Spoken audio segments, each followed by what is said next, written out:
Esta es la mesa de los panes de la proposición, amados, y de eso vamos a hablar. Gracias, hermanos amados de la alabanza, los bendigo.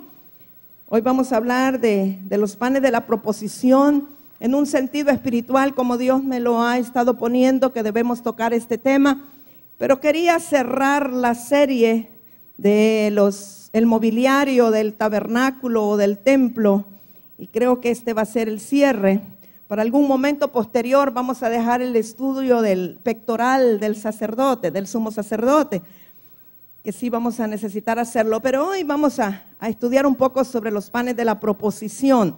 Aquellos que son estudiosos de la palabra, que son acuciosos, que quieran algunos detalles importantes que yo tengo en un estudio personal que hice sobre los panes de la proposición, puede pedirme al final, o a la hermana Rebeca le puede pedir la otra enseñanza, la que tiene todos los detalles históricos de lo que pasó con la mesa de los panes, cuando se construyó el templo, lo que pasó cuando Tito destruyó el templo, cómo se recuperó, qué pasó, etcétera. Esos detalles históricos, hermana Rebeca se los puede dar, o hermana Emily Raquel, los tengo allí en PowerPoint. Pero hoy vamos a nada más brevemente repasar en qué consistía la mesa, y después vamos a ir a una aplicación espiritual que creo que el Señor nos está hablando en este tiempo. ¿Estamos todos listos, preparados? ¿Tiene su libreta? ¿Tiene su Biblia? ¿Tiene dónde anotar? Espero que sí. Espero que los tiempos cibernéticos, electrónicos, no le priven a usted de tener su Biblia en la cual puede leer y puede escribir y puede rayar y subrayar. Y que tenga también una libreta donde usted toma notas. Son muy útiles, le aseguro que sí. ¿Estamos? Bueno. Primero vamos a ver la instrucción que Dios le da a Moisés acerca de construir la mesa, cómo la iba a construir. Éxodo 25, 23 al 30, le dice el Señor: harás asimismo una mesa de madera de acacia, su longitud será de 2 codos y de 1 codo su anchura, y su altura de 1,5 codos, y la cubrirás de oro puro y le harás una cornisa de oro alrededor. Le harás también una moldura alrededor de 1 palmo menor de anchura, y harás a la moldura una cornisa de oro alrededor. Y le harás 4 anillos de oro, los cuales pondrás en las 4 esquinas que corresponden a las 4 patas. Los anillos estarán debajo de la moldura para lugares de las varas para llevar la mesa. Harás las varas de madera de acacia y las cubrirás de oro, y con ellas será llevada la mesa. Harás también sus platos, sus cucharas, sus cubiertas y sus tazones, con que se libará. De oro fino los harás, y pondrás sobre la mesa el pan de la proposición delante de mí continuamente. Quiero que vea un momentito esta mesa. Mire, la mesa de los panes era algo así más o menos. Las argollas con que ponían las varas, los panes, y sobre ellos ponían los tazones donde hacían la libación, donde ponían el incienso y lo encendían. Porque cuando usted lee en la Biblia, posteriormente lo veremos, da la impresión como que el incienso se lo echaban encima del pan y luego le encendían fuego, pero realmente no era así. Había unos tazones y unas cucharas, y ponían una copita de incienso arriba de los panes para que esto subiera como incienso de olor grato delante del Señor. Y hasta que se había hecho esa ofrenda, al día siguiente era que entonces cambiaban y ponían panes calientes, y los que quitaban se los comían los sacerdotes. Ahora fíjese que toda la estructura de la mesa, la composición sigue siendo acacia cubierto de oro, lo cual nos representa las dos naturalezas, la humana y la divina, ¿verdad? O la naturaleza humana recubierta de la naturaleza divina. Ahora, ¿dónde era que estaba ubicada la mesa? Éxodo 26, 35 dice: y pondrás la mesa fuera del velo, y el candelero enfrente de la mesa al lado sur del tabernáculo, y pondrás la mesa al lado norte. Por eso hicimos aquí el cambio. Mire, la mesa está al norte y el candelabro está al sur, ¿verdad? Está atrás. Y Éxodo 40, 22 al 23 dice que Moisés puso la mesa en el tabernáculo de reunión al lado norte de la cortina, fuera del velo. Eso quiere decir si estaba fuera del velo, es en el lugar santo, no en el santísimo. Y sobre ella puso por orden los panes delante de Jehová, como Jehová había mandado a Moisés. Parece insignificante lo que ahí dice, pero cómo es que los panes estaban puestos por orden. Acuérdese que eran 12 panes, después vamos a ver un poquito acerca del pan, pero los 12 panes representan a las 12 tribus de Israel. Entonces tenían que ser puestos por orden, como el Señor le había dicho a Moisés que los pusiera. Yo veo que Dios es tan específico y Él es un Dios de orden, y cuando da una instrucción y Él le dice, primero haces esto y luego lo otro, usted no puede invertir y hacer aquello antes, tiene que hacerlo en el orden que Dios le dijo, porque eso es obedecer, hacer las cosas tal y como se las dijeron, sin agregarle y sin quitarle, y no hacerlo después, sino cuando Dios le dijo que lo hiciera. Quiero que veamos un poquito acerca de los panes. Yo solo le estoy dando así un fundamento básico para llegar a donde quiero esta mañana. En Levítico 24, 5 al 9 dice, esta es la instrucción ya para hacer los panes. Y tomarás flor de harina y cocerás de ella 12 tortas. Cada torta será de 2 décimas de efa y las pondrás en 2 hileras, 6 en cada hilera, sobre la mesa limpia delante de Jehová. Pondrás también sobre cada hilera incienso puro, se fija, pero ya usted sabe que es en los tazones, no es directo. Y será para el pan como perfume, no es perfume perfumado, ¿verdad? Sino que el perfume está en el tazón de oro. Ofrenda encendida a Jehová, cada día de reposo, lo pondrá continuamente en orden, otra vez, delante de Jehová, en nombre de los hijos de Israel, como pacto perpetuo. Y será de Aarón y de sus hijos, los cuales lo comerán en lugar santo, porque es cosa muy santa para él, de las ofrendas encendidas a Jehová, por derecho perpetuo. Estos panes de la proposición, una vez que habían sido ofrendados a Jehová y eran retirados, los sacerdotes los comían en el lugar santo. Nadie más podía comer esos panes, nadie más podía tocarlos después, sino solamente los sacerdotes. Ahora, históricamente, Josefo Flavio afirma que estos panes eran sin levadura, porque allí en la instrucción de cómo se iban a hacer no dice que se le agregara levadura. Se ha confirmado que eran sin levadura. ¿Y quién es el pan que bajó del cielo, que no tenía levadura ni contaminación de religión? Jesucristo, el pan del cielo, el pan de la proposición, representa al pan eterno que es Jesucristo. Ahora fíjese que cada hogaza de pan, del cual se sacaban 6, era con 2 décimos de flor de harina o efas, que esta era la composición del pan que se usaba en la mesa de los reyes. Entonces esto es muy significativo, aún cuál era la proporción que tenía que usarse denotaba que el pan era para ser ofrecido al rey. Y estos panes tenían también el nombre de pan de la presencia o pan perpetuo.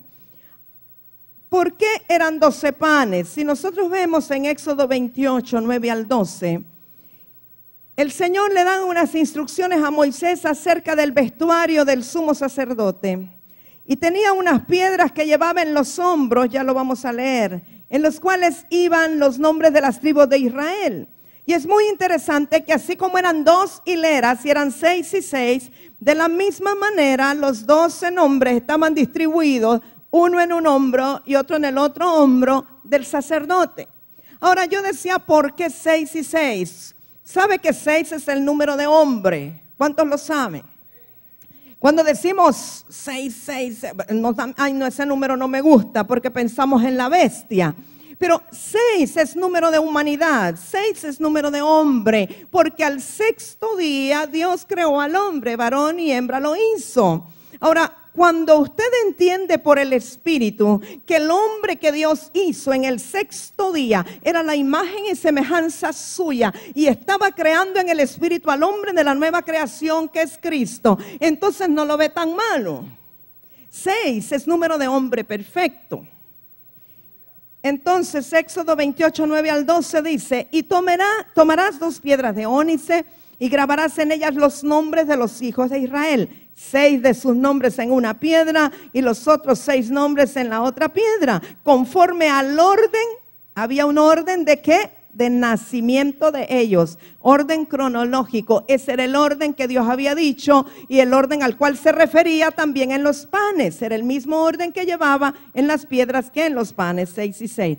De obra de grabador en piedra, como grabaduras de sello, harás grabar las 2 piedras con los nombres de los hijos de Israel. Les harás alrededor engastes de oro y pondrás las 2 piedras sobre las hombreras del efod para piedras memoriales a los hijos de Israel. Y Aarón llevará los nombres de ellos delante de Jehová sobre sus 2 hombros por memorial. Ahora, ¿qué cree usted que significa o simboliza?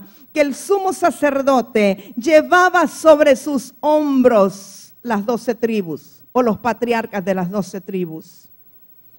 Es una intercesión por la humanidad misma, por todo Israel. Es que el sumo sacerdote llevaba siempre delante de la presencia de Dios a las tribus, o sea, a todos los descendientes de Israel. Tiene un simbolismo muy, muy profundo. Y luego vemos el cumplimiento cuando Jesucristo viene a ser el sumo sacerdote. Ahora, esto es lo mismo que los 12 panes. Es una representación muy similar. Quiero que veamos que no cualquiera hacía los panes. No crea usted que iban a la panadería o le decían a cualquiera que miraban desocupado que se pusiera a hacer los panes. Eran los coatitas los que hacían los panes. Los coatitas eran descendientes de Leví, pero no eran todos los de Leví. Solo los de Coat eran los cocineros específicos y especiales para hacer los panes de la proposición. Primera de Crónicas 9, 28 al 32 dice: algunos de estos tenían a su cargo los utensilios para el ministerio. Fíjese bien que los utensilios para el ministerio no eran así el relajo que se ponían. Dice, los cuales se metían por cuenta y por cuenta se sacaban. En otras palabras, había inventario, había bodeguero. No era cualquier cosa que se fíjese que se perdió un tubo que estaba aquí. No, no era así. Los que entraban tenían que salir, hermano. Llevaban cuenta de todo. Había alguien responsable. Y otros de ellos tenían el cargo de la vajilla. Hasta la vajilla estaba contada, todas las piezas. Pero los coatitas, me imagino que deben de haber sido como muy minuciosos para que los hubiesen escogido a ellos para esto. Y de todos los utensilios del santuario, de la harina, del vino, del aceite, del incienso y de las especias. Y algunos de los hijos de los sacerdotes hacían los perfumes aromáticos. No eran todos, eran algunos de los hijos que podían hacer el perfume. Matatías, uno de los levitas, primogénito de Salum coreíta, tenía a su cargo las cosas que se hacían en sartén. No era cualquiera que cocinaba en sartén, hermanos, eran algunos. Luego dice, y algunos de los hijos de Coat y de sus hermanos tenían a su cargo, no eran todos los coatitas, eran algunos de los coatitas, tenían a su cargo los panes de la proposición, los cuales ponían por orden cada día de reposo. Me imagino que ya estaban bien probados, que ellos seguían las instrucciones y que sabían poner las cosas en el orden que Dios les dijo que las pusieran, ¿verdad? Ahora los coatitas les dije que eran hijos de Leví, descendientes de Leví. Ya sabemos que Leví pues era uno de los 12 príncipes y era hijo de Jacob. Pero los 3 hijos de Leví fueron Gersón, Coat y Merari. Ahora, Moisés y Aarón pertenecían a la casa de Amram, que era de la familia de Coat, o sea, eran descendientes, eran coatitas indirectamente. Entonces, eran solo algunos, no eran todos los levitas, eran algunos de los de Coat, que eran hijos de Leví, los que tenían el privilegio de llevar las cosas, algunos de los utensilios del templo, los panes de la proposición, y ya va a ver qué otro oficio tenían ellos. En Números 4, del 4 al 7, que es importante que sepamos de los coatitas. El oficio de los hijos de Coat en el tabernáculo de reunión, en el lugar santísimo, será este. Cuando haya de mudarse el campamento, vendrán Aarón y sus hijos y desarmarán el velo de la tienda y cubrirán con él el arca del testimonio. y pondrán sobre ella la cubierta de pieles de tejones y extenderán encima un paño todo de azul y le pondrán sus varas. Sobre la mesa de la proposición extenderán un paño azul y pondrán sobre ella las escudillas, las cucharas, las copas y los tazones para libar, y el pan continuo estará sobre ella. Está hablando siempre de los coatitas. Ahora, resumiendo acerca de los panes, porque vamos a seguir hablando de los panes, no tanto de la mesa, sino de los panes. Entonces eran preparados por los coatitas, ellos mismos los colocaban cada día de reposo y retiraban los anteriores y los ponían en orden, ¿verdad? Sobre los panes ellos colocaban los tazones de oro con incienso. Los panes que eran retirados de la mesa eran los que se comían los sacerdotes, y los sacerdotes comían los panes en el lugar santo. Este es un dato muy importante, solo los sacerdotes y solo en el lugar santo. Y ya va a ver por qué es importante, por lo que vamos a hablar de aquí en adelante. Ya le dije que entre ese momento del tabernáculo y este punto que vamos a hablar de David, pasaron muchísimas cosas. Y después de David, en el templo de Salomón, muchas otras cosas, y que si usted quiere esa información adicional, la puede solicitar. Igual a los que vayan a ver el video y quieran solicitarlo, pueden escribirnos, ¿verdad?, al nombre o al correo electrónico que aparece en pantalla, y entonces con mucho gusto se lo enviaremos. Ahora, busque 1 de Samuel 21 del 1 al 6, que esto es uno de los pasajes importantes de la vida de David, que parece insignificante, pero que profetiza toda una vida nueva, diferente, con la gracia del Señor. Entonces, 1 de Samuel 21 del 1 al 6. Vino David a Nob, al sacerdote Ahimelech, y se sorprendió a Ahimelech de su encuentro y le dijo: ¿cómo vienes tú solo y nadie contigo? Y respondió David al sacerdote Ahimelech: el rey me encomendó un asunto y me dijo: nadie sepa cosa alguna del asunto a que te envío y lo que te he encomendado. Y yo le señalé a los criados un cierto lugar. Ahora pues, ¿qué tienes a mano?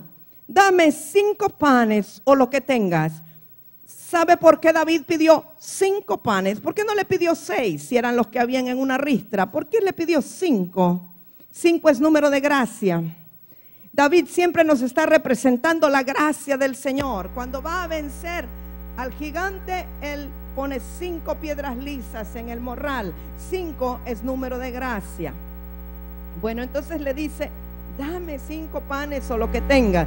El sacerdote le respondió a David y dijo: no tengo pan común a la mano, solamente tengo pan sagrado, pero lo daré si los criados se han guardado a lo menos de mujeres.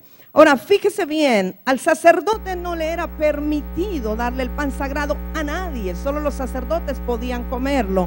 Y no podían comerlo afuera del tabernáculo, sino en el lugar santo. Ahora, ¿por qué Ahimelech le dice: bueno, mira, no tengo, pero puedo darte a ti pan sagrado? Yo veo que Ahimelech, siendo un sacerdote, está reconociendo la unción en David, porque David no está viniendo como rey, pero Ahimelech reconoce el sacerdocio de Jesucristo que está implícito en David. Por eso le dice que podría darle de esos panes sagrados, pero hay un solo requisito: que se hayan guardado de mujeres.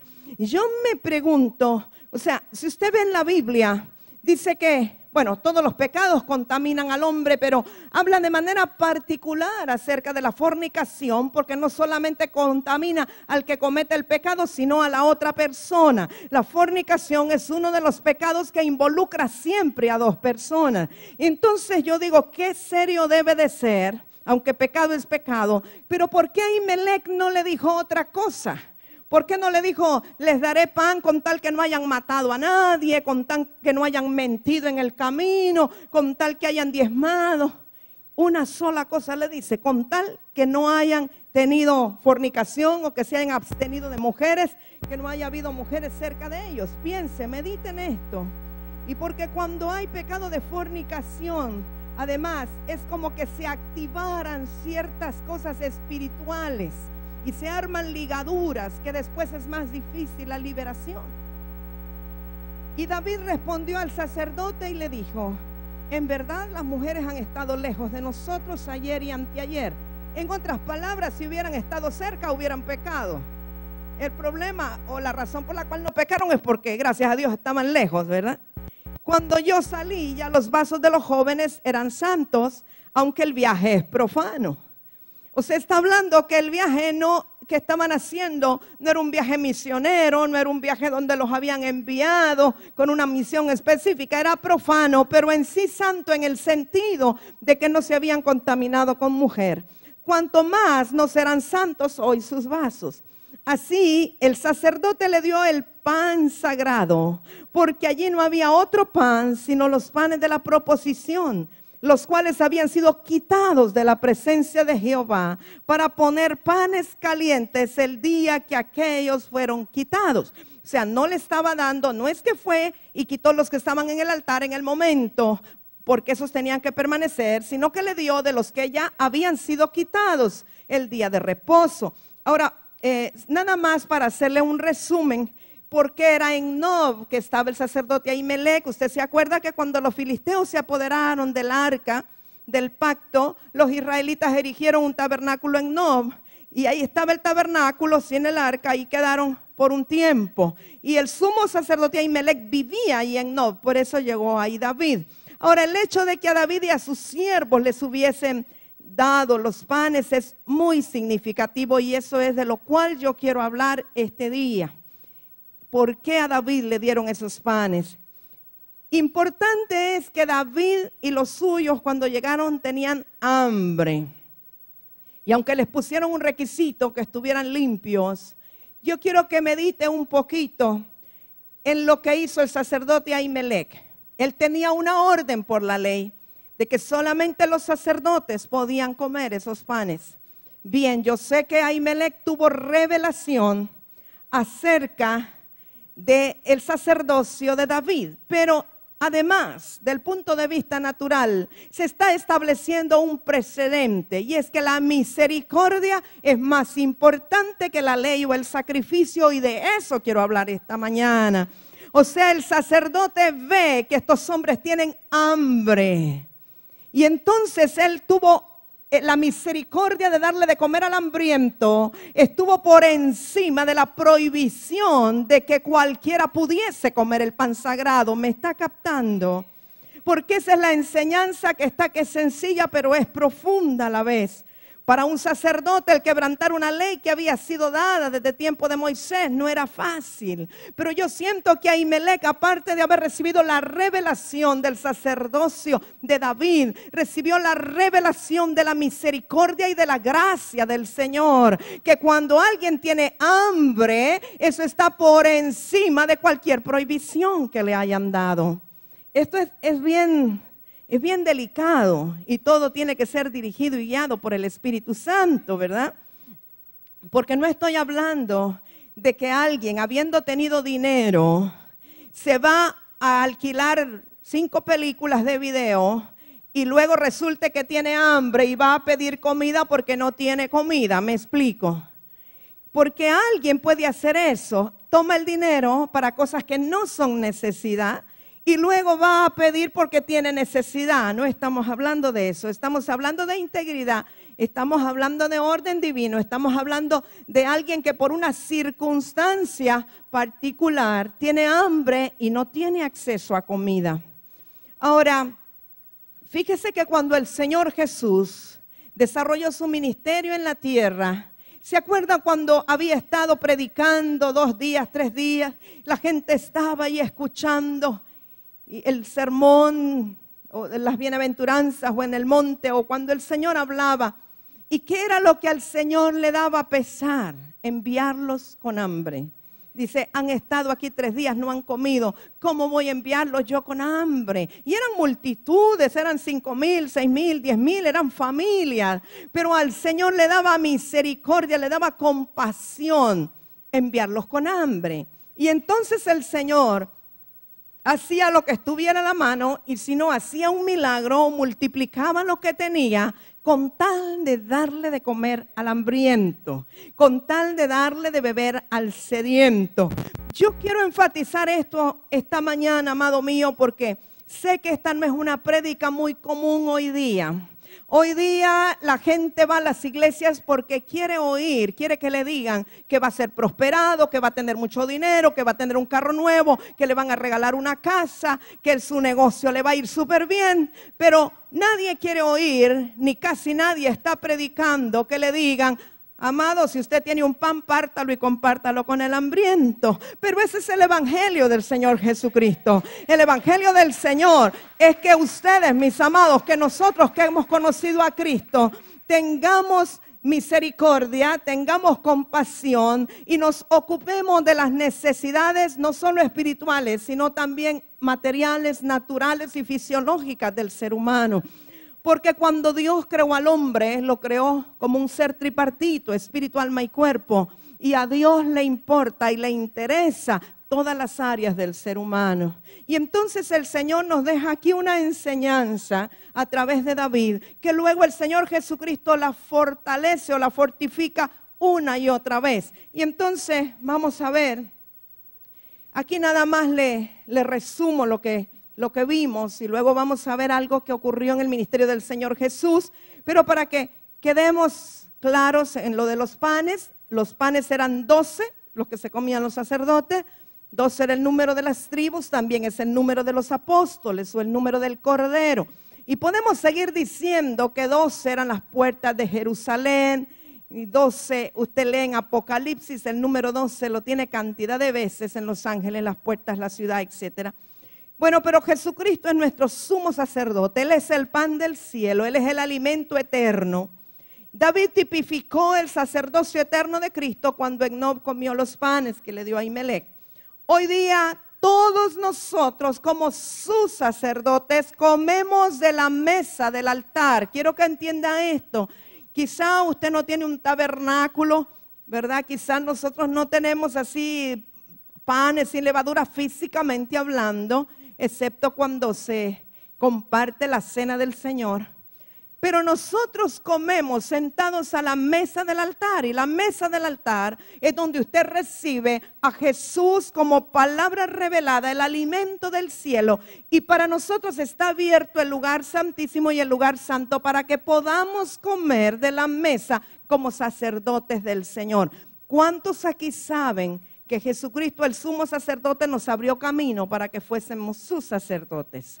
¿Y cuántos se sientan a comer de la mesa del Señor? Es hermoso que el Señor nos dé el alimento, que usted abra la boca y el Señor le dé, porque Él mismo es el pan del cielo, Él mismo es la palabra revelada. Pero es hermoso que Él sea quien nos da el alimento y el sustento. Ahora, hay una frase que vamos a hablar de aquí en adelante, que tiene que ver con lo que pasó con Ahimelech y con David. Misericordia es mejor que sacrificio. O misericordia quiero y no sacrificio. Quiero que este día usted salga con esa palabra impregnada en su corazón y que toda esta semana usted pueda vivir con la revelación de esta palabra. Misericordia quiero y no sacrificio, o misericordia es mejor que sacrificio. Vamos a ver el ministerio de Jesús y lo que tuvo que ver con los panes de la proposición. Si usted busca en el Evangelio según San Mateo, capítulo 12, vamos a leer los versos 1 al 8. Este es nada más uno de los muchos ejemplos de cuando Jesús hizo acciones de misericordia, hizo obras de liberación, de sanidades, etcétera, en el día de reposo. Porque para el Señor era más importante la misericordia que guardar el día de reposo.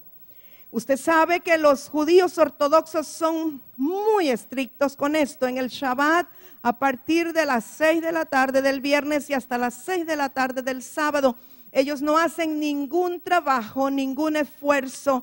Es pecado para ellos encender el fuego. Ellos ni siquiera en los edificios altos, hoteles, edificios, condominios, ni siquiera pueden apretar el botón del elevador, sino que lo dejan programado de manera que el día del Shabbat los ascensores paran en todos, y ya está programado para que paren en todos los pisos, porque nadie puede hacer un esfuerzo.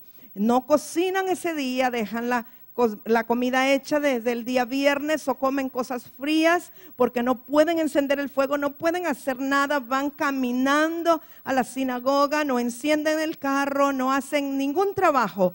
Pero el Señor Jesucristo vino para romper todo ese legalismo, porque Él mismo es el reposo y Él es Señor del día de reposo. Entonces el Señor es más importante que el día, porque Él mismo es el día. Y esto es importante que nosotros hoy recibamos la revelación. Quizás nosotros no somos tan legalistas en guardar un día de reposo, pero si lo analizamos, somos legalistas en hacer actitudes aparentemente de justicia, obras de justicia. El domingo en la mañana, el viernes que tenemos reunión o el día de discipulado, algunos pues como dije son bien santos, son cada 8 días vienen, los domingos nada más, ¿verdad? Pero otros pues vienen el viernes también y otros vienen el martes también. Y a veces el legalismo lo dejamos no para un día, sino para esas 2 horas que dura el culto, entre comillas. Pero nuestra vida ahora tiene que ser un continuo culto al Señor, 24 horas al día. El culto racional es que le demos ofrendas del corazón al Señor con una vida sometida a Él, una vida en obediencia. Ya no es el legalismo de lo que se hacía una vez a la semana o una vez al año o en la fiesta de expiación o en la fiesta de luna nueva o en la fiesta tal o cual, que se hacían legalistamente para agradar a Dios, sino que Jesucristo ya vino y dijimos que Él es nuestro reposo y toda nuestra vida tiene que ser un acto de adoración para el Señor. Donde hay legalismo no puede haber adoración. La adoración está totalmente en contraposición al legalismo. Un legalista no puede ser un adorador, porque todo adorador tiene que recibir revelación del Espíritu Santo para ser dirigido por Él, para adorar a Dios en espíritu y en verdad. Entonces quiero que veamos lo que pasó con el Señor Jesús en Mateo 12. Dice: en aquel tiempo iba Jesús por los sembrados en un día de reposo, y sus discípulos tuvieron hambre y comenzaron a arrancar espigas y a comer. Viéndolo los fariseos le dijeron: he aquí tus discípulos hacen lo que no es lícito hacer en el día de reposo. Pero él les dijo: ¿no habéis leído lo que hizo David cuando él y los que con él estaban tuvieron hambre? ¿Cómo entró en la casa de Dios y comió los panes de la proposición que no les era lícito comer, ni a él ni a los que con él estaban, sino solamente a los sacerdotes? ¿O no habéis leído en la ley cómo en el día de reposo los sacerdotes en el templo profanan el día de reposo y son sin culpa? Pues os digo que uno mayor que el templo está aquí. Diga conmigo: Jesús es mayor que el templo. Amén. Porque el templo en ese momento era su cuerpo físico, que lo iban a derribar, pero en 3 días lo iba a levantar con un cuerpo glorificado, porque Él es superior que el templo.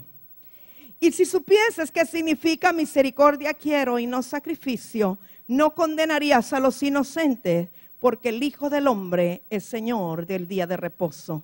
Y de aquí vamos a hablar: misericordia quiero y no sacrificio. Pero me viene algo que quiero decirle acerca del templo. Usted y yo somos templo del Espíritu Santo. Y este templo, este cuerpo físico, es un templo temporal. Y ahorita me viene, no sé si es revelación o es semántica, pero como que templo tiene que ver con temporal.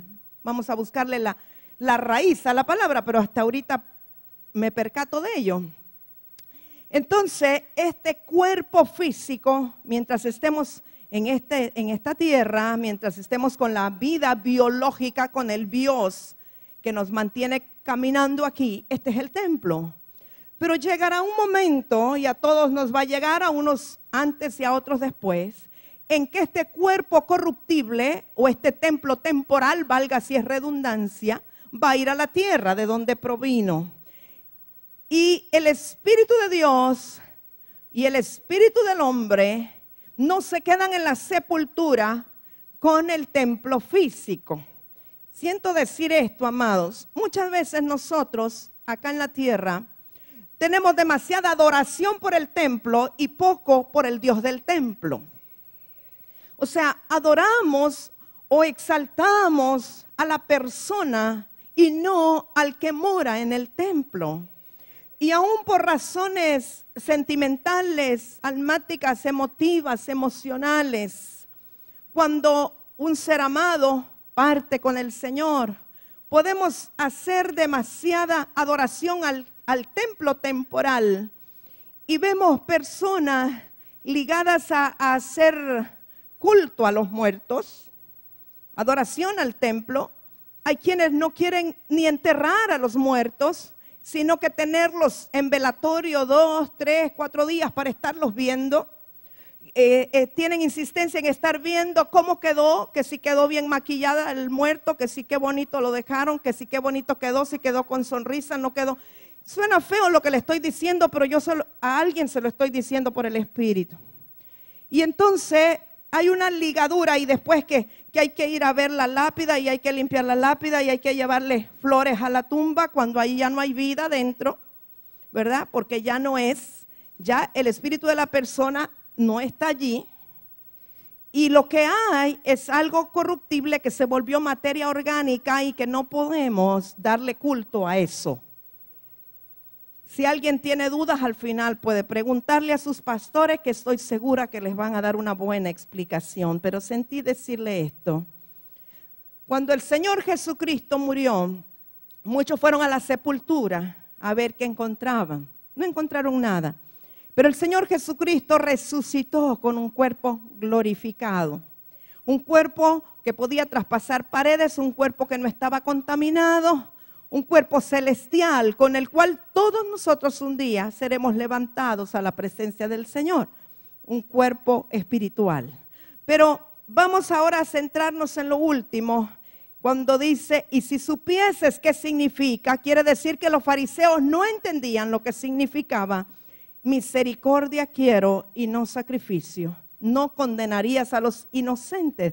O sea que el Señor Jesús estaba diciendo allí mismo que sus discípulos eran inocentes y no tenían culpa y no se les debería de tomar como culpa o como pecado que estuvieran supuestamente quebrantando el día de reposo, porque el Señor Jesucristo en su gracia inmensa, Él aprobaba que comieran o que cortaran espigas. Para Él no importaba si eso era un esfuerzo, porque era importante que satisfacieran el hambre.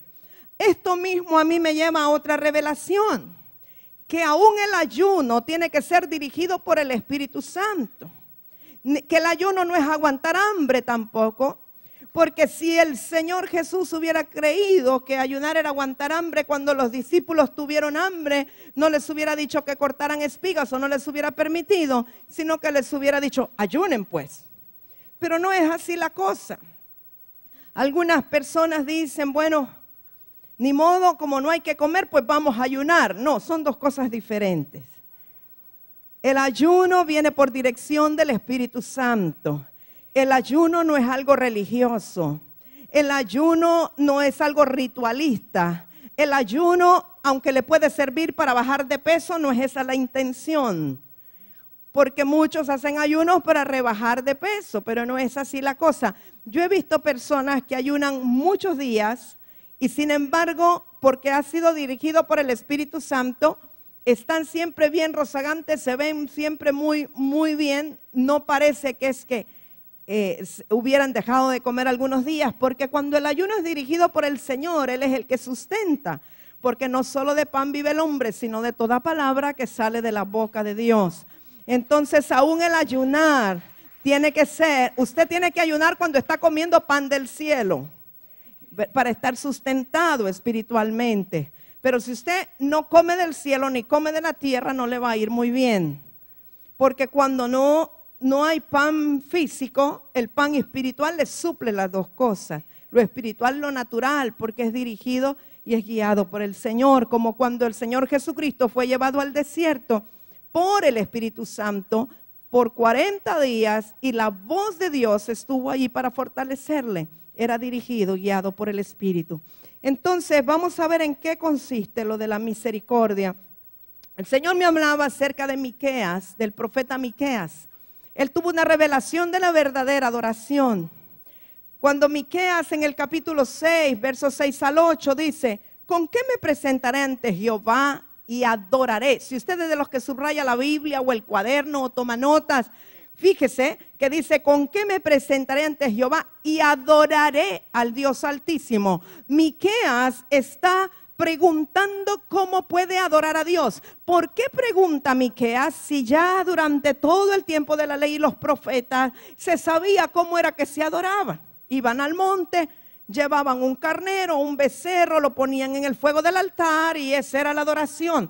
Pero el profeta Miqueas sabe que hay algo más profundo y está hablando de un tiempo futuro. Yo siento que esto y la respuesta que Dios le da es la profecía acerca del Señor Jesucristo.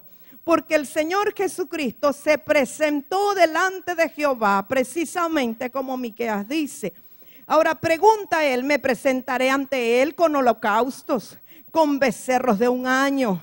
¿Se agradará a Jehová de millares de carneros o de 10,000 arroyos de aceite? Daré mi primogénito por mi rebelión, el fruto de mis entrañas por el pecado de mi alma. Y podría seguir diciendo, me presentaré como sacerdote, ofreciendo los panes de la proposición y comiéndolos. Y pudo haber dicho todo lo demás, me presentaré lavándome en el lavacro, me presentaré encendiendo la menorá, me presentaré haciendo expiación, me presentaré llevando una vaca alazana, me presentaré llevando un chivo expiatorio. ¿Cómo me presentaré y adoraré al Dios Altísimo? Él sabe que esas cosas naturales de la ley ya no son suficientes para adorar a Dios. Y entonces tiene la respuesta inmediatamente, oh hombre, Él te ha declarado lo que es bueno y que pide Jehová de ti. Como quien dice, en el tiempo por venir, lo que era bueno ya no es bueno. Lo que una vez funcionó en la ley, ahora en el tiempo futuro ya no es suficiente. ¿Y qué es lo que dice? Solamente, fíjese amado, solamente, subraye solamente, porque yo entiendo que después de estas 3 cosas no hay nada más, solamente estas son necesarias. Porque dice, ¿qué pide Jehová de ti? Solamente hacer justicia, amar misericordia y humillarte ante tu Dios. Quisiera decir conmigo, solamente 3 cosas pide Jehová de mí. Hacer justicia, amar misericordia y humillarme ante mi Dios. Amados míos, todo lo que hemos leído y estudiado de lo que los sacerdotes hacían y el tipo de ofrendas que llevaban y el holocausto que llevaban y cómo encendían el fuego del altar y cómo subían por las rampas y cómo mandaban al chivo al desierto y todos los rituales que hemos leído en todo el antiguo pacto, ya nada de eso es bueno ni suficiente para agradar a Dios. 3 cosas solamente son necesarias. ¿Cómo ama la justicia usted, amado? ¿Quién es la justicia? ¿Quién es su justicia? ¿O quién es nuestra justicia? Jesucristo murió para justificarnos. ¿Qué es? Él es la justicia perfecta. ¿En qué consiste la justicia perfecta? Que Él pagó la deuda que todos nosotros teníamos, pero la pagó con su propia sangre. No la pagó con lempiras, no la pagó con dólares, no lo pagó con euros, no con libras esterlinas. No. Él lo pagó con su propia sangre, que vale más que cualquier moneda del mundo, más que diamantes. Es su propia vida. Él fue nuestra justicia. Él nos justificó porque Él fue obediente hasta lo sumo, nos justificó. Él es nuestra justicia y ahora usted ha sido justificado por Él. Ahora usted lo que tiene que hacer es amar la justicia de Dios. Cristo es la justicia de Dios. Nadie puede ser justo si no es por la obra de justicia del Señor. Todas nuestras propias obras son trapos inmundos, trapos de inmundicia, y solo la justicia de Dios es perfecta. Solo la justicia de Dios puede limpiarnos de todo pecado y presentarnos delante del Padre justos y perfectos. ¿Cuántos saben que cuando usted ya ha sido justificado por el Señor Jesucristo, cuando el Padre mira a la tierra y lo ve a usted, ya no ve su pecado, sino que lo ve cubierto de la sangre del Cordero, lo ve cubierto bajo el nombre de Jesús, lo ve cubierto en la naturaleza de Cristo, porque Él ve la obra terminada. Por eso es que Él fue la justicia de Dios para nosotros. Ya no mira el Señor el pecado con que nacimos un día que heredamos de Adán. Ya no mira el Señor las rebeliones de nuestro corazón ni las iniquidades que heredamos de nuestros padres, sino que si usted ya fue justificado por el Señor Jesucristo, usted está cubierto por la sangre del Cordero. Y cuando el Padre lo mira, mira a un hijo, mira a su propio hijo. No hace diferencia entre usted y Jesucristo, porque ahora usted está cubierto de toda la sangre del Cordero. Hay un poder en la sangre que usted no tiene idea. Cuando usted acepta ese pacto, cuando usted toma esa sangre, hay un poder que lo cubre de toda maldad, de toda iniquidad, y el Padre lo ve como si mirara a Cristo. Ahora, si usted ama esa justicia de Dios, si usted ama a Cristo, entonces usted va a agradar a Jehová. Amarle a Él. Ahora, no le podemos amar si no entendemos que Él nos amó primero. Amar la misericordia. ¿Cómo se ama la misericordia? Él es misericordia. La naturaleza del Señor Jesucristo es misericordia. Ahora, el que actúa en misericordia alcanzará misericordia. Nosotros todos hemos alcanzado misericordia por la cruz del Calvario y por el sacrificio del Señor Jesucristo. Él hizo el sacrificio para que nosotros no fuésemos sacrificados. Él derramó su sangre y murió para que nosotros tuviéramos vida.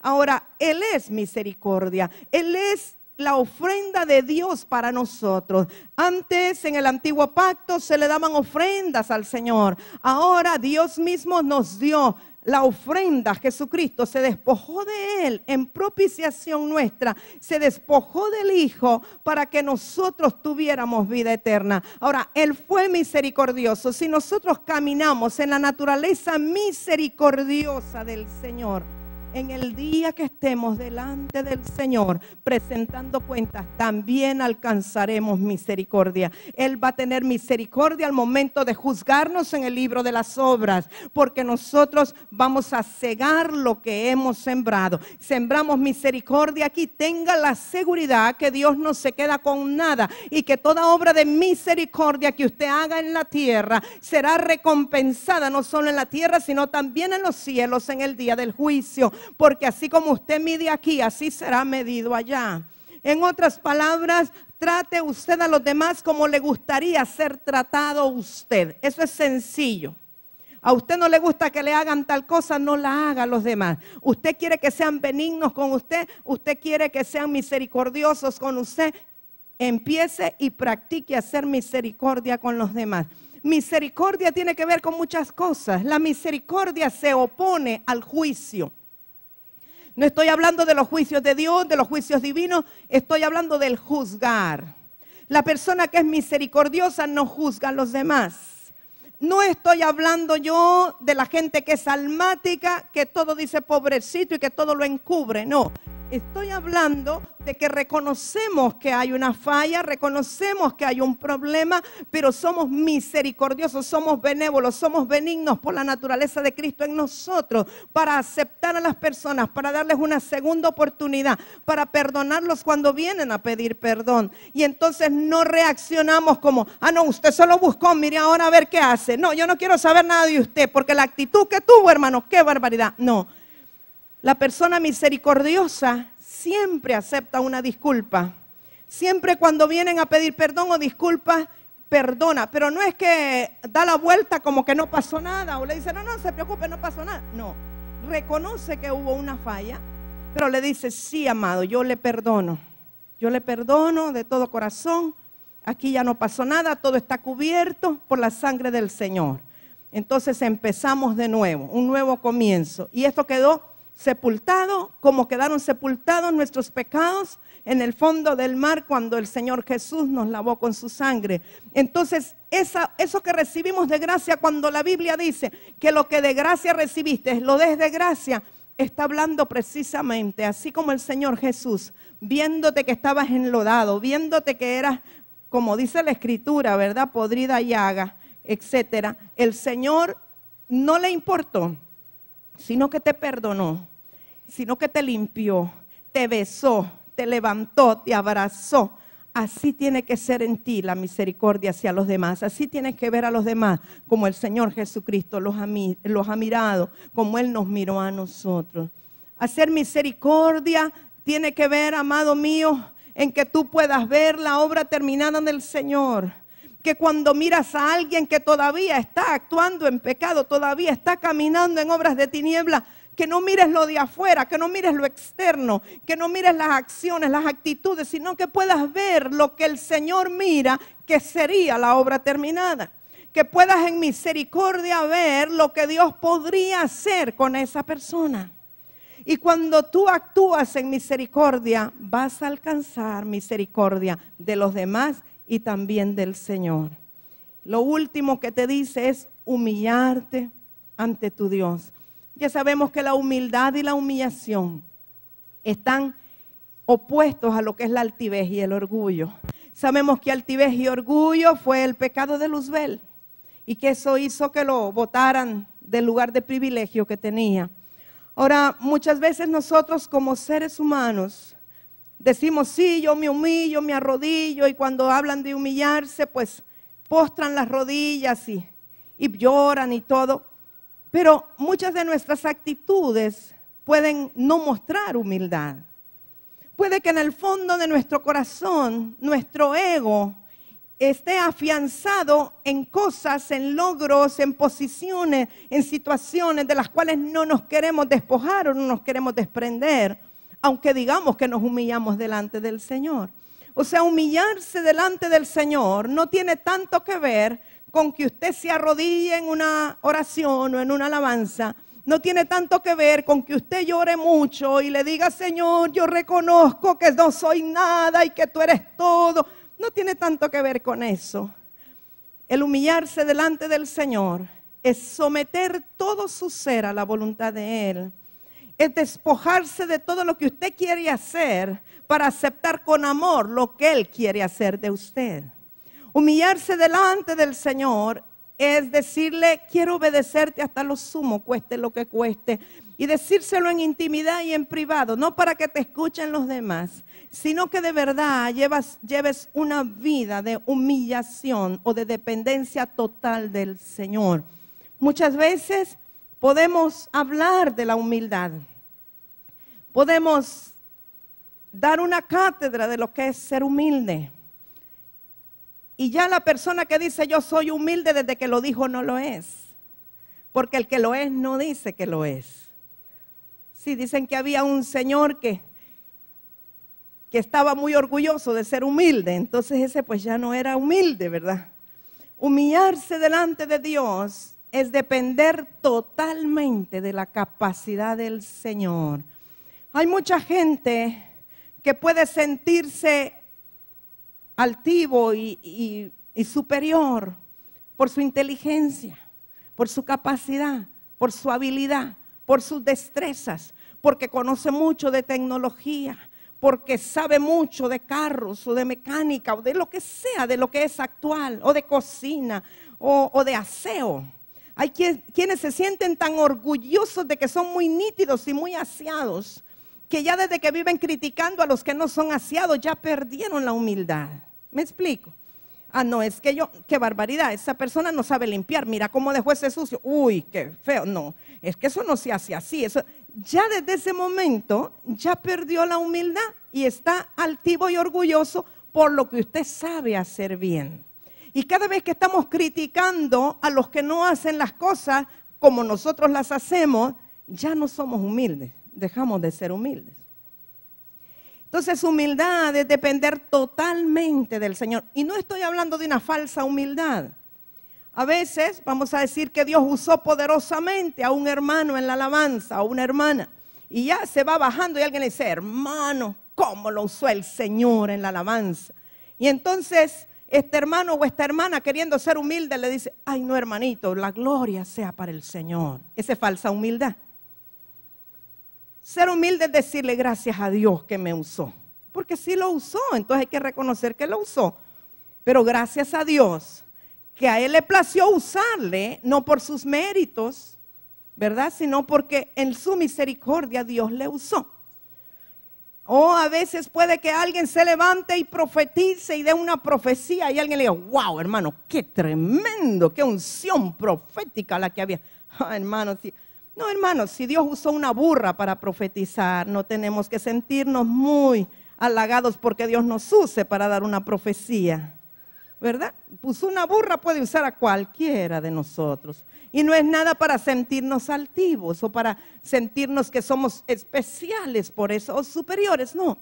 Humillarnos ante el Señor es reconocer realmente quiénes somos, tener un concepto ni mayor ni menor, pero depender totalmente del Señor y saber que aún el que Dios nos use es por su misericordia, no por la preparación, no por la capacidad, ni siquiera porque yo oro mucho, porque busco mucho del Señor. Mire que un problema que a veces vemos en el ministerio de intercesión o en la gente que intercede, vamos a decir, es que llegan a desarrollar una altivez muy sutil y muy escondida, y esto lo digo como una advertencia, porque creen que porque ellos viven orando es que ocurren las cosas en la tierra, o que porque ellos viven cubriendo a alguien es que no le pasó tal cosa, ¿verdad? Y es que el Señor me lo mostró y me lo reveló y entonces yo oré y por eso no pasó.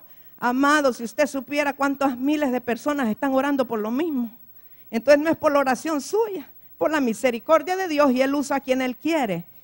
Pero a veces la gente puede desarrollar un orgullo por orar mucho y son como los fariseos. Yo voy, yo oro, yo llego a las 4 de la mañana, a las 5 y ahí no hay nadie, solo yo estoy orando ahí, los demás, despierta, Señor, esos dormilones que no están orando, despierta. Y nos volvemos como fariseos. ¿Qué sabe usted si aquel está desde las 2 de la mañana orando en su casa y por alguna razón no puede venir? Entonces, desde que estamos juzgando, entonces ya dejamos de ser humildes y nos volvemos altivos. O cuando está la unción, ¿verdad? Y que la danza, y están uno danzando. No sean tiesos, hermanos, pónganse en pie, vengan, no ven la presencia de Dios, vengan Ya dejó de ser humilde, desde que empezó a regañar a los que no estaban haciendo lo que usted está haciendo. Lo que puede hacer es bendecir y bueno, Señor, mira, que podamos oír tu voz y levanta. El Señor es el que levanta, el Señor es el que despierta, el Señor es el que inquieta, el Señor es el que hace como Él quiere. Pero que nos ayude el Señor a entender en qué consiste ser humilde o humillarnos delante del Señor, reconociendo que todo lo bueno viene de Él, toda buena dádiva y todo don perfecto provienen de Él. Hay quienes piensan que tienen buenos ingresos, buen carro, buena casa, porque son muy trabajadores. No, mi amado, el Señor es el que abre y cierra las llaves. Hay gente que puede trabajar un montón de horas y si Jehová no abre la llave de la bendición, aunque se esfuerce mucho, no va a tener nada. Todo viene del Señor, todo viene del Señor. Y por eso nuestra gratitud siempre tiene que ser con el Señor. Hay personas que creen que es porque la gente es buena que le ayuda a uno. No, amado, el único bueno es el Padre. Y los demás son instrumentos de Dios. Pero nuestra gratitud siempre tendrá que ser con el Señor. Porque Él puede usar hoy a alguien, mañana a otro, dentro de una semana a quien Él quiere y a quien nosotros ni conocemos. Pero cuando nosotros vemos a la persona como la fuente de la provisión y no al Señor, dejamos de depender del Señor y dejamos de ser humildes. Porque ser humilde es depender de Dios en todo. Y a veces podemos decir, ay, qué bendición, el hermano tal siempre me ofrenda y gracias que por él es que... No, no es por él, es por el Señor. ¿Sabe cuando sus hijos pequeños necesiten algo? Sí, apláudale, si le va a aplaudir, apláudele fuerte porque él merece el aplauso. Amén. Él merece que le aplaudamos. Cuando sus hijos le pidan algo, amado, le piden algo, papá, que yo quiero que me compres tal cosa. No le diga, espérate que me paguen para comprártelo. Dígale, vamos a pedírselo al Señor. Enséñele a sus hijos desde pequeños a depender del Señor. Porque Él es un Dios bueno. Y el que usted le enseña a sus hijos a depender del Señor, les va a enseñar a ser humildes. Y ellos sabrán que en todo, para respirar necesitan al Señor. Para caminar necesitan al Señor. para comer necesitan al Señor. Él es el que mueve todos los recursos. Él es el que mueve a las personas. Él es el que mueve los beneficios, los regalos. Todas las cosas vienen de Él. Quiero que vea Hebreos. La carta a los Hebreos es, bueno, apasionante. A mí me gusta tanto. Hebreos nos relata todo el sacerdocio de Cristo. En el capítulo 10, versos 5 al 9, está hablando del Señor Jesucristo. Dice, por lo cual, entrando en el mundo, dice, sacrificio y ofrenda no quisiste, mas me preparaste cuerpo. Está hablando el Señor Jesucristo. No quería que viniera como los sacerdotes del antiguo pacto, ofreciendo holocaustos, sacrificios, ofrendas, sino que le preparó un cuerpo físico en el cual habitar sobre la faz de la tierra. Dice, holocaustos y expiaciones por el pecado no te agradaron. Estamos hablando de todos los actos ritualistas y legalistas que se hicieron en el antiguo pacto, que en su tiempo eran buenos. Entonces dije, he aquí que vengo, oh Dios. El Señor Jesucristo está hablando. He aquí que vengo, oh Dios, para hacer tu voluntad. Como en el rollo del libro está escrito de mí diciendo primero, sacrificio y ofrenda y holocaustos y expiaciones por el pecado no quisiste, ni te agradaron, las cuales cosas se ofrecen según la ley. Y diciendo luego, he aquí que vengo, oh Dios, para hacer tu voluntad. Quita lo primero para establecer esto último. Espero que podamos comprender lo que el Señor Jesús está diciendo. El Señor Jesucristo vino a cumplir toda ley y toda justicia. Él hizo las cosas que estaban ordenadas por la ley mientras Él vivió aquí en esta tierra y hasta el momento en que Él mismo fue el sacrificio e hizo la voluntad del Padre. Él iba a Jerusalén, Él celebraba la fiesta, Él guardaba el Shabbat, Él hacía todo lo que los demás hicieron, pero cuando comenzó su ministerio, Él comenzó a enseñar con el ejemplo y a establecer que era preferible hacer la voluntad de Dios y que agradaba más al Padre la misericordia que los sacrificios y el prestar atención más que la grosura de los carneros, como le fue dicho a Saúl. Y el Señor Jesucristo vino para hacer la voluntad del Padre. Lo importante de todo su ministerio y la misión que Él tenía y la visión que Él tenía era hacer la voluntad del Padre. Entonces, en el momento que Él dice consumado es y se cumple con Él todo lo que se había dicho por la ley y los profetas, lo anterior, el legalismo, la presentación de holocaustos, de becerros, de novillos, etcétera, los sacrificios, las romerías, todo el pagar para recibir perdón de pecados, todo eso queda abolido. Se quita todo lo pasado y se establece que la adoración perfecta es hacer la voluntad de Dios en la tierra. Y eso es actual para nosotros. Eso, amados míos, tiene que ver con nuestra forma de vida. Jesucristo fue obediente y nos dejó su gracia para que nosotros podamos obedecer. Entonces, ya no se trata de decir, voy a ofrecer al Señor que me voy a ir de rodillas de aquí hasta tal lugar. Eso ya no tiene ningún significado ni ninguna importancia delante del Señor. Estaba viendo en un periódico, me lo mostró una de mis hijas, en un lugar aquí, no sé si fue en Tela, cerca de Tela, de alguien que se vistió como el Señor Jesucristo en Semana Santa y le dieron latigazos y aparecen las fotografías y él ensangrentado para asemejarse a Jesús y hacer y sufrir lo que Jesús sufrió. El Señor ya no quiere eso. El Señor ya no quiere gente que haga voto de pobreza. El Señor ya no quiere gente que haga votos de dormir en camas con clavos. El Señor ya no quiere gente que esté ofreciendo sufrimientos como si con eso pudiera agradar a Dios. Porque hay gente que dice, ay Señor, yo te ofrezco que voy a andar con este par de zapatos durante 1 año, 2 años, no voy a tener otro para humillarme yo y para que me des la conversión del alma de fulano de tal. Eso no funciona así delante de Dios. Estamos en el tiempo de la gracia, en donde el Señor actúa por su misericordia, porque Él es un Dios justo, porque Él es un Dios bueno, porque Él ya tiene en su corazón convertir a los que Él quiere, porque la voluntad de Dios es que ninguno perezca, sino que todos procedan al conocimiento del Hijo de Dios.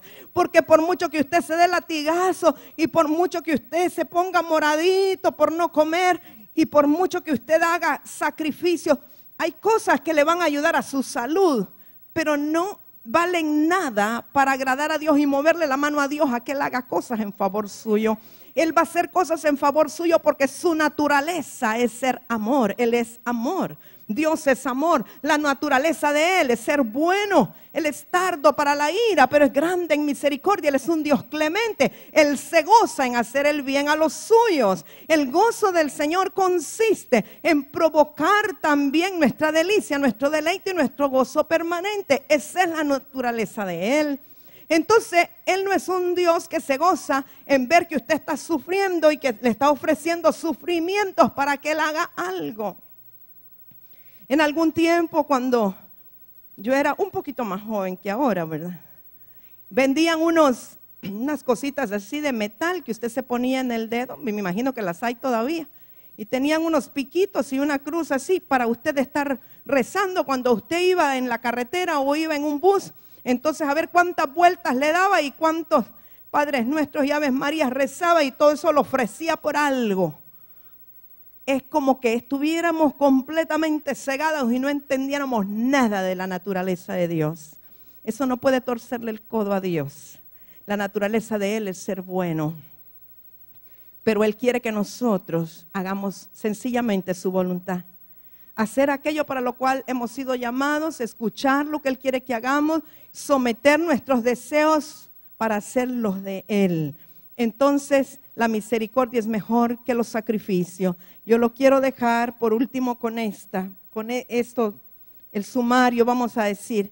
Todo lo que se hacía conforme a la ley para agradar a Dios, o sea, sacrificios, ofrendas, holocaustos, expiaciones por el pecado, son eliminados y sustituidos totalmente mediante Jesucristo.